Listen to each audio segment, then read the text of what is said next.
Gaika ndinzwe nyaya yawauya nayo ava vekwamutara vanozviti vanopopota kava. Handisi kuzoti vanhu vari kuseka pari pasocial media, munhu wese ari kuseka, pawhatsapp munhu wese ari kuseka, mustudio munhu wese ari kuseka, saka gemu racho ndotongorimira. Nhai timu yangu muri pasocial media muri kuseka iko chimbonoonesai, munhu wese ari kungoseka. 0772162651. This is Sting, this is Cup Clash, this is 2025.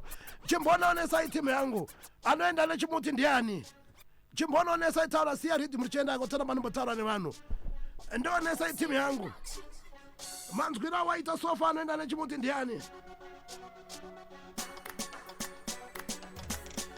Taura ineni timu yangu. Anoenda nechimuti ndiani? Anoenda nechimuti ndiani? Vari kuti Mad Viper, mnongoti Mad Viper. Vari kuti kona ngale, moti kona ngale. 9,100 people watching live on Facebook. I was on the zenyu. Vari kuti kona ngale, mongoti kona ngale. Vari kuti Mad Viper, Mad Viper. All of Mad Viper, Mad Expandables. Vari kona ngale, moti mauto. And onesewo kanchimwemira kuseka. Alichazoti muri kuseka imanje. This is the biggest radio station, Star FM. This is Zim Dance All Over Drive. Ona timu yangu apa takuenda. Yaman. Saka ndoti mungoro vaka 1. 8 maline mora 8 maline tabata mira. Zvakupera muswa 30. Muri kubanzwa Mad Viper mama tongooneka vanhu. Hanzi Mad Viper, musapfingire zita. Anonzi Lazaro. Right, simudza tana Mad Viper chichitanga chingoro veka 1 kona ka 1 tabata mira.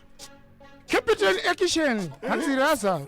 Tauya futi kudzova batauro. Expandable winade. Chinzwa, saka, zviye zvandashuwa ndadzozviwana. I'm the first in the game like Kinan Banana. Ndiri mumwe mchero nge mabanana. Ndaona vakapedza kunge vatsika banana. Chinzwa, ndiwedzere zvimwe ndakwana. Hasi ndinopenga eya ndakwana. Vakantsvaga kunasagona ndakwana, but ndakakutsvaga kunanogona iwe andakukwana. Godfather, mandiona ini ndiri muchiki. Lazaro wenyu mwana mudiki, kuuya mudhanzi akapfeka bhutsu diki. Apa kari kukamhina nesiki. Akanaka kapeji akapedza mari yese nemahuri ekuloji. Oda kurwisana neni Doji anenge akarohwa nemupeta nefodya. Manje nini ndiri Jonza. Mirai. Ipapo tana chipombisa. 0772162651 timu yangu. Apa tukuperera pano. Batsika inini hachiperekana kuseni ndimbona auya nei kwamutare kwacho. Inini ngona Godfather, inini ndiri mufambo wemadeko. Right. Handizosvike Lazaro kachipoko kanguva dzinoidzika. Ndonguva dzangu kana game richiitwa manheruka hatisvike kana kuseni. Aiwa tatu munopedza muswa 30. Mad Viper ndizvo katopera muswa 30. Zvamada Godfather tumeta saizvozvo. Nasikuimba zvemaskitsi avanenge achiita zvekuda kutsvaga mafanzi. Asikuita maskitsi. Oraka muwangu yongori. Plus inini ndine mahits, munoziva. Chakaita ushaike Haasi maskitsi.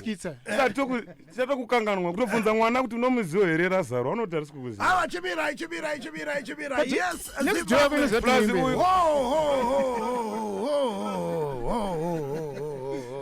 Yes, Zimbabwe 0772162651. Kona ngale Mad Viper. Timu yangu taura ineni. Kuina chinu ndiani. Right. Kana kuine mwe challenge iri kunzoka iri kutayewa. Pana Mad Viper nepana kona ngale ndiri kupadawo ipapo. Unongoti bata faster. Thank you so much Mad Viper. Thank you so much kona ngale. Zimbabwe chisale mchitaura neni manje kuti mamuchiseke. Taura ineni.